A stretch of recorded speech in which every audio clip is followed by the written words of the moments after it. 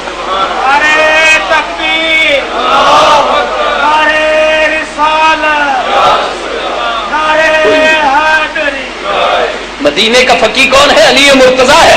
جب بات حضرت علی مرتضیٰ کے فیصلے پہ آ جاتی ہے نا تو حضور فرما گئے کہ میری امت میں سب سے بہتر فیصلہ کرنے والا کون ہے؟ علی مرتضیٰ ہے.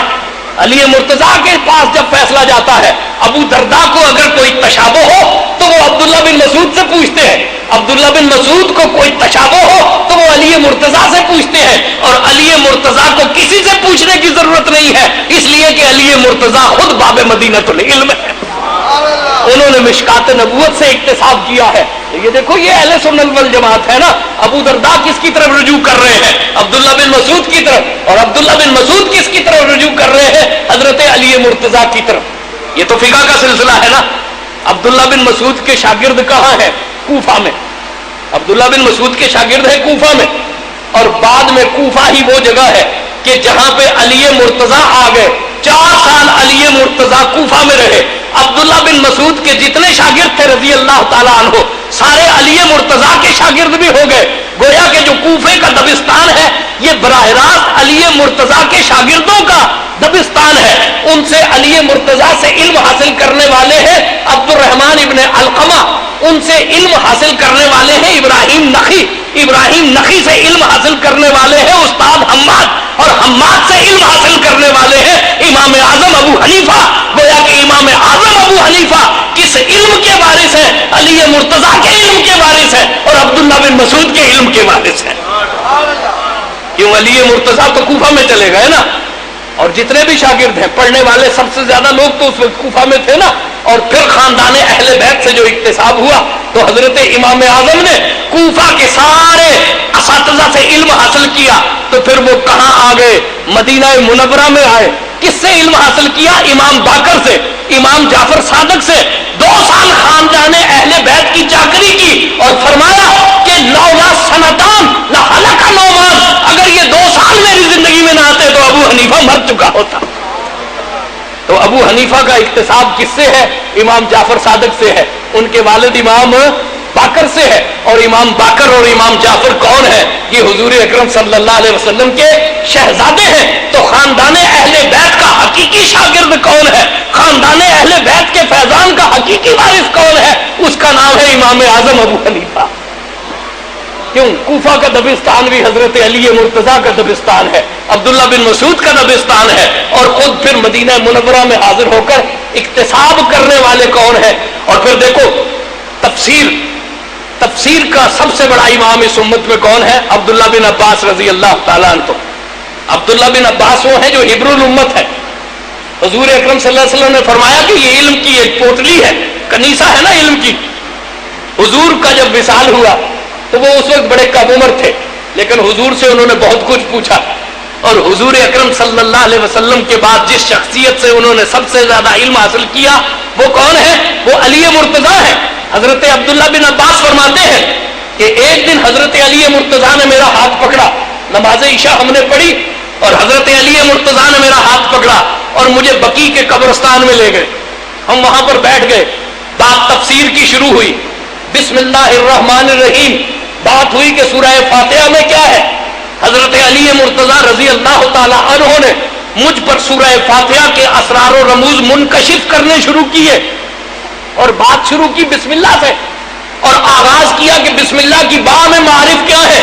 عبداللہ بن مسعود فرماتے ہیں کہ عشاء کے بعد باب مدینۃ العلم کا نطق کے معنی واہ ہوا, پھول جھڑنے شروع ہوئے, اشارات شروع ہوئے, معرفت کی باتیں شروع ہوئی. گفتگو کا موضوع کیا تھا کہ سورہ فاتحہ میں کیا ہے, سورہ فاتحہ کی بسم اللہ میں کیا ہے, اور بسم اللہ کی با میں کیا رموز پوشیدہ ہے. با سے بات شروع ہوئی اور آج کا موضوع یہ تھا کہ سورہ فاتحہ میں بات ہوگی, لیکن تہجد کا وقت ہو گیا, ابھی حضرت علی مرتضیٰ بسم اللہ کی با کی تفسیر مکمل نہ کر سکے. عشاء کے بعد شروع ہوئے, بسم اللہ کی با پہ گفتگو کرنا شروع کی, تہجد کا وقت ہو گیا, سپیدہ سحر نمودار ہونے لگا, صبح صادق کے آثار ہوئے اور ابھی علی مرتضیٰ بسم اللہ کی با پر گفتگو فرما رہے. یہ کس کی روایت ہے؟ یہ کون ہے تلمس؟ عبداللہ بن عباس.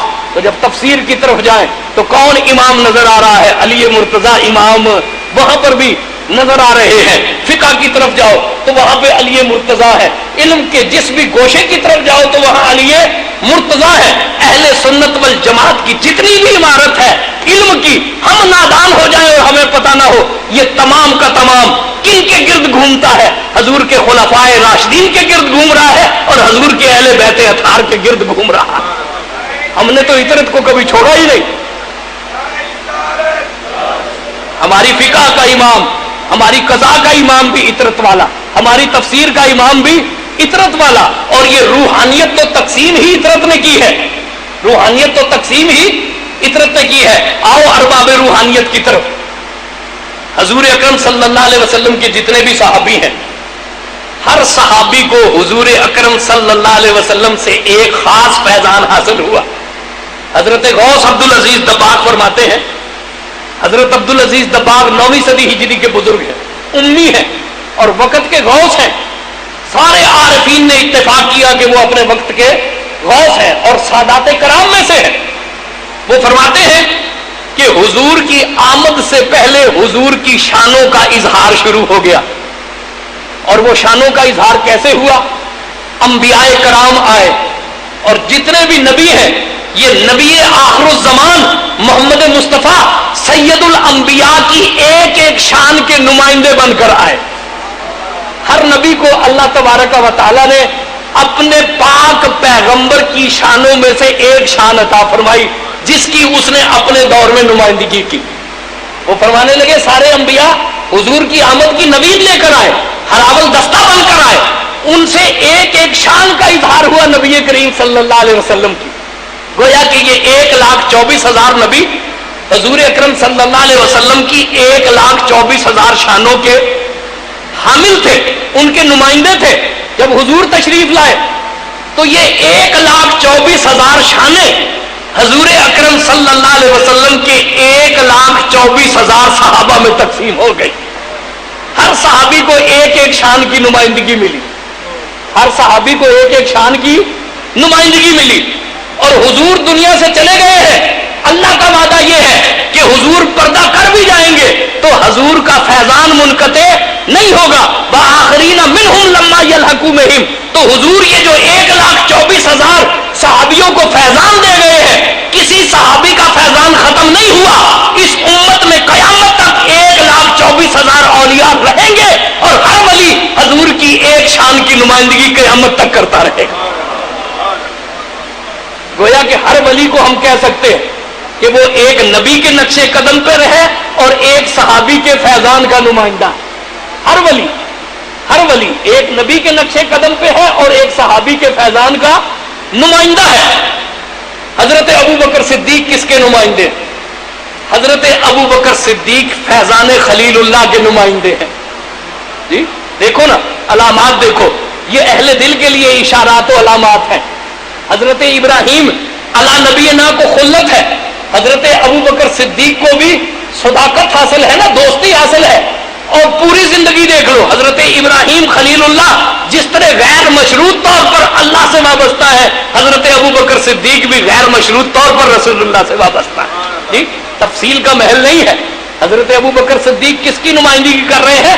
خلت کی, ابراہیم خلیل اللہ کے فیضان کی. حضرت عمر فاروق اعظم کس کی نمائندگی کر رہے ہیں؟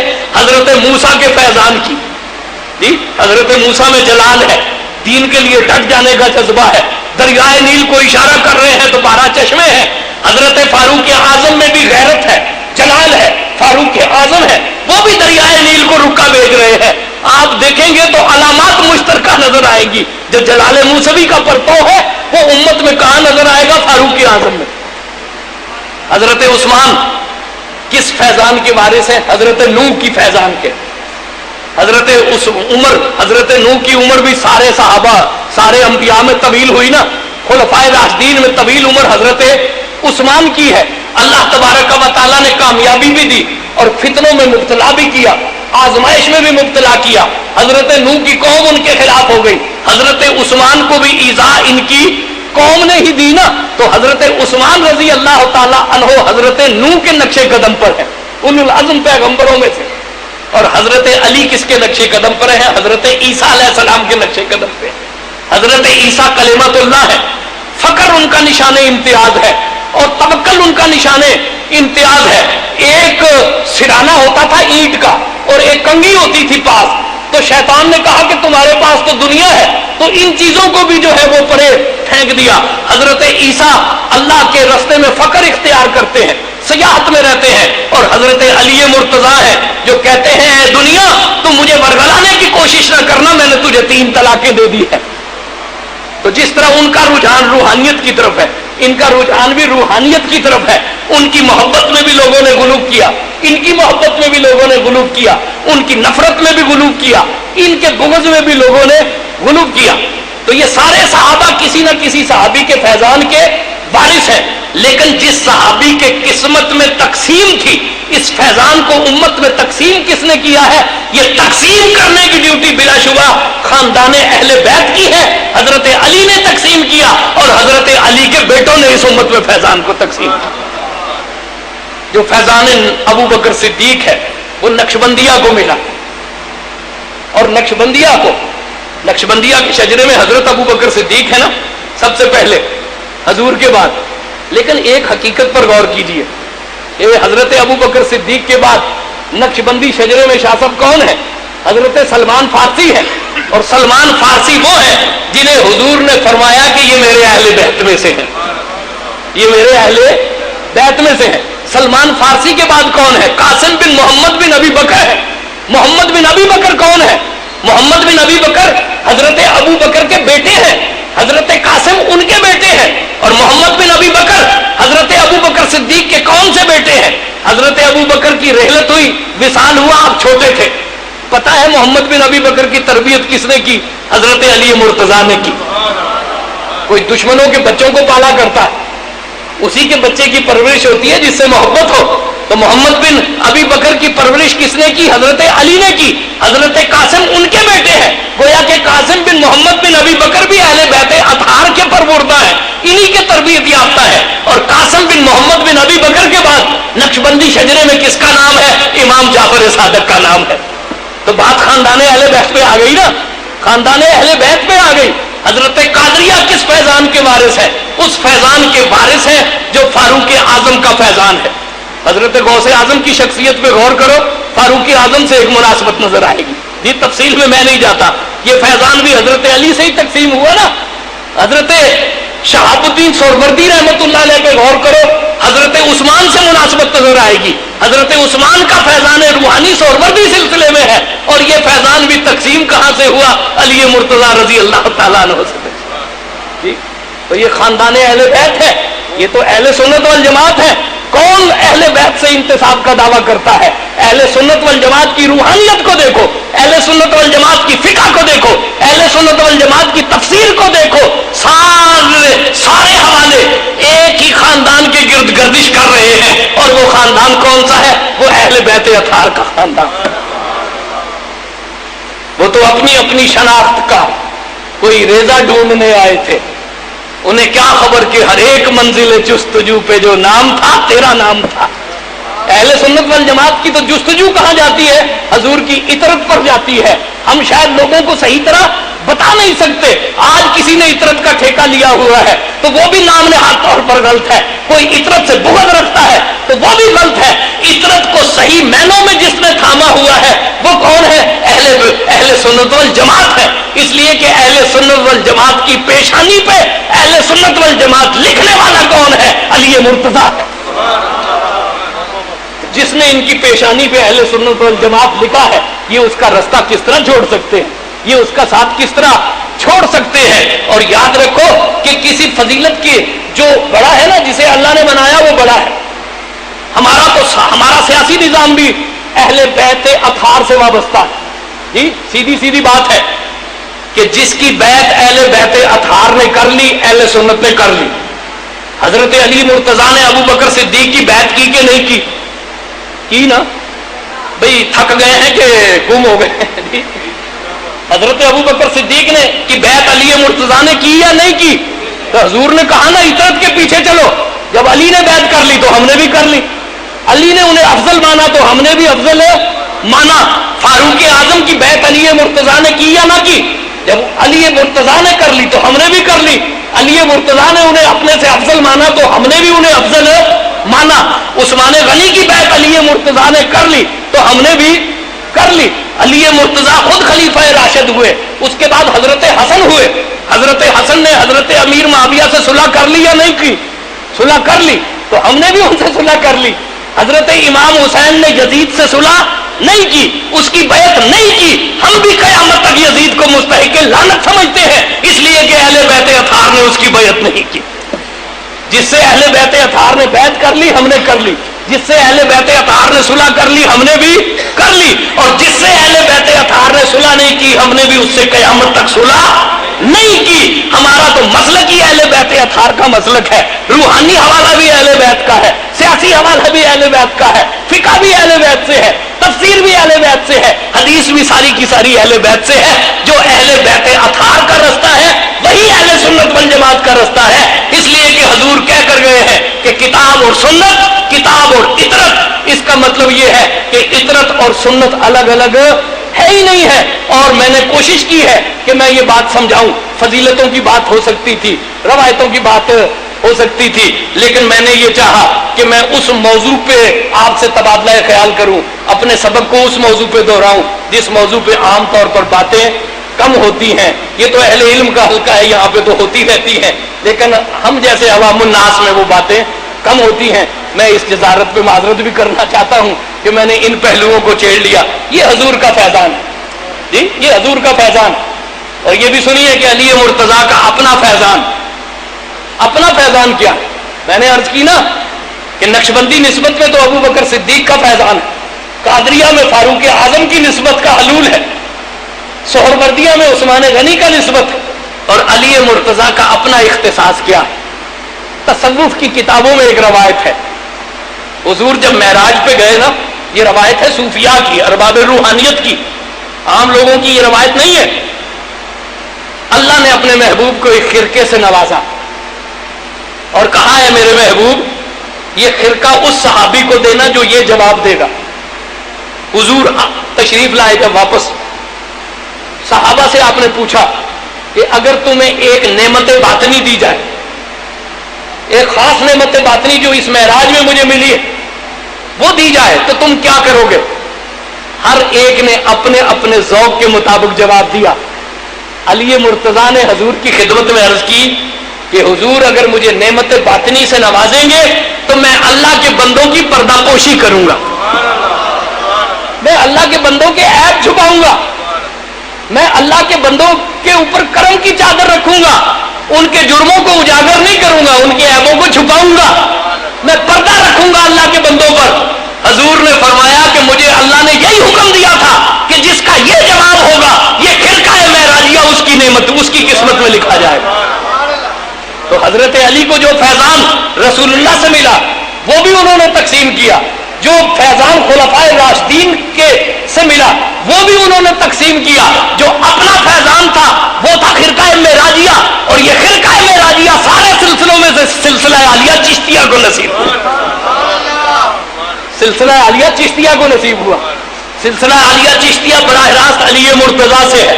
علی مرتضیٰ سے یہ خرقہ حضرت حسن بصری کو ملا, ان سے حضرت عبد الواحد زید کو ملا, ان سے فضیل بن عیاض کو ملا, ان سے حضرت ابراہیم اعظم کو ملا, ان سے ابو حبیرہ البصری کو ملا, ان سے حضرت علو ممشاد دینوری کو ملا. اور یہ کس طرح بندوں سے محبت کرنے والے ہیں.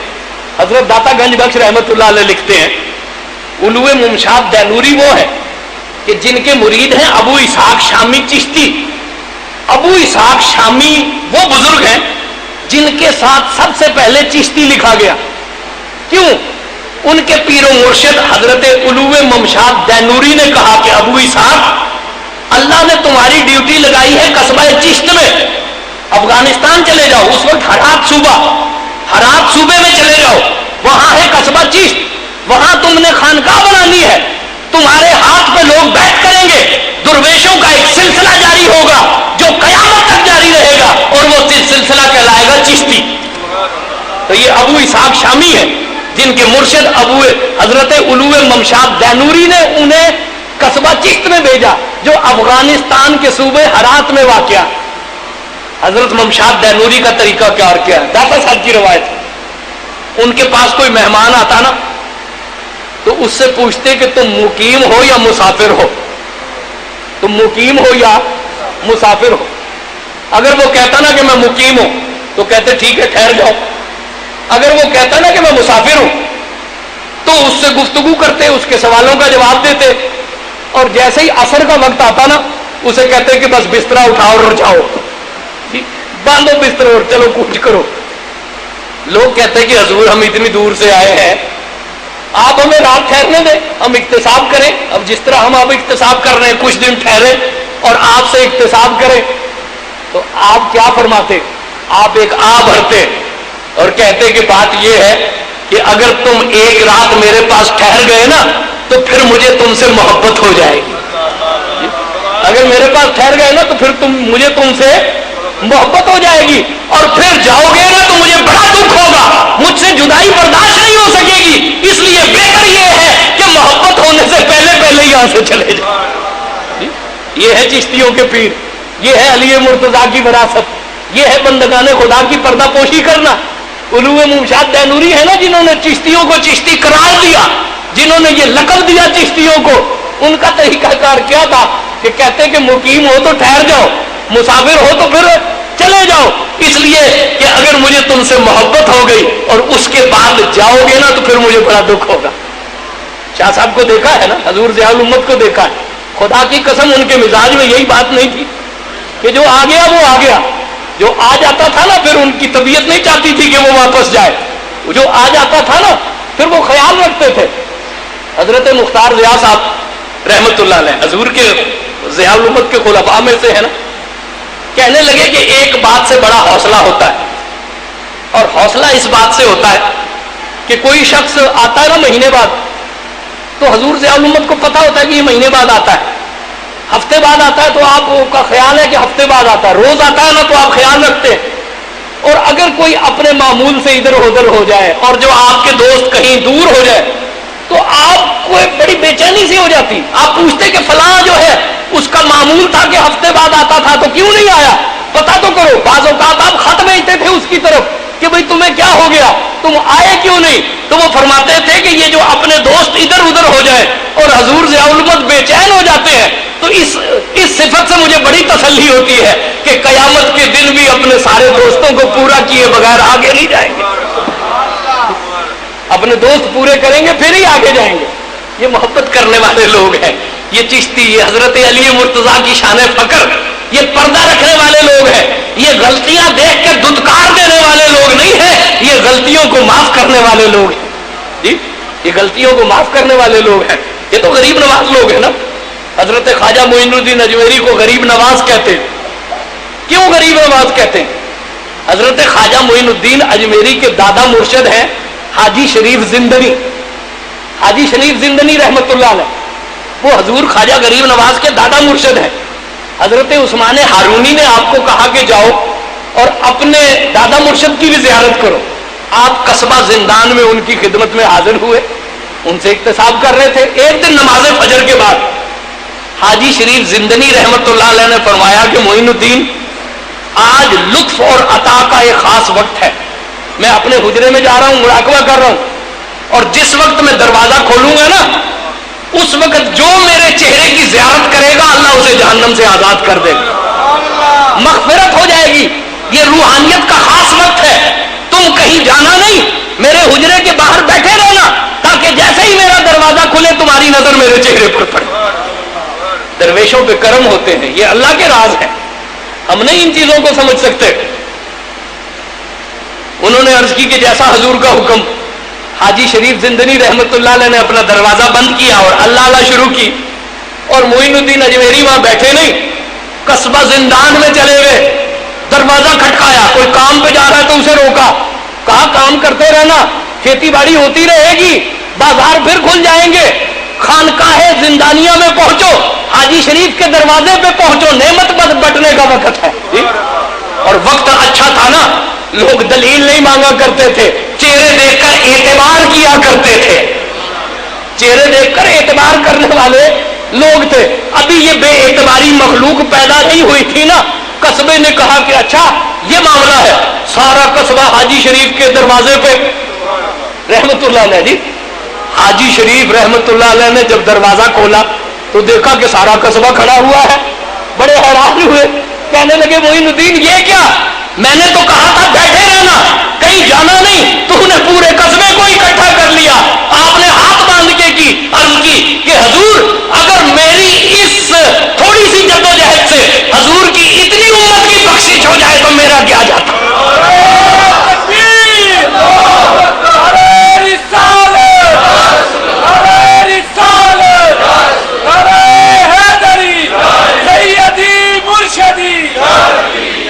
آپ نے فرمایا کہ اگر ایک معین الدین سے گرفت بھی ہو گئی نا, پرسش بھی ہو گئی کہ یہ کیوں کیا, تو میں اسے برداشت کر لوں گا, حضور کی اتنی امت تو جنت میں چلی جائے.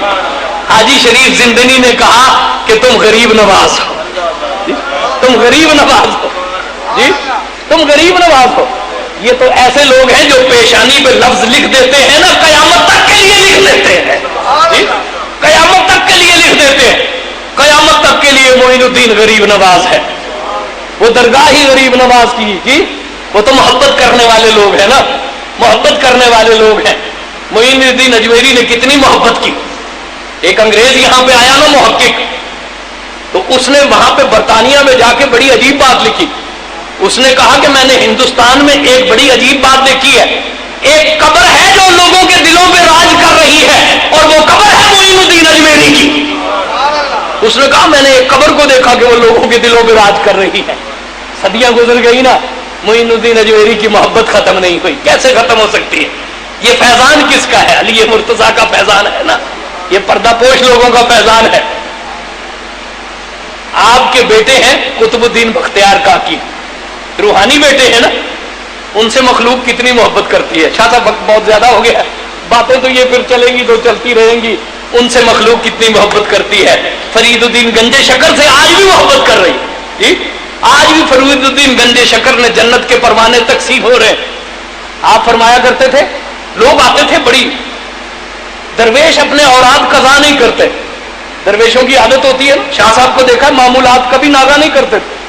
ایک دن میں ان کی خدمت میں حاضر ہوا تو انہوں نے وہ مجھے ان کی مہربانی کی, حضور ضیاء الامت نے جو اپنے دستے کرم سے انہیں تحریر لکھ کے عنایت فرمائی تھی وہ دکھائی. تو وہ وظائف بھی جو حضور نے اجازت فرمائے تھے لکھے ہوئے تھے. جی اس میں جہاں تک میرا حافظہ کام کرتا ہے تو درود شفا بھی تھا 313 دفعہ. تو درویش کبھی ناغا تو نہیں کرتے نا. تو میں وہاں پہ یہ سوچ رہا تھا کہ یہ شاہ صاحب بیمار کیسے ہوتے, جسے ضیاء الامت نے تہجد کے وقت 313 دفعہ درود شفا پڑھنے کا حکم دیا. اگر وہ بیمار ہوتے ہیں تو یہ اللہ کا کوئی راز ہے, یہ بیماری جسمانی نہیں ہے. جی یہ اللہ کا کوئی خدا جانے کے کس مرحلے سے گزر رہے ہیں, اور کون سا عرش انہوں نے اپنے کاندھے پہ اٹھایا ہوا ہے جس نے بوجھل کیا ہوا ہے. یہ جسمانی بیماری نہیں ہے, یہ اللہ کا کوئی راز ہے.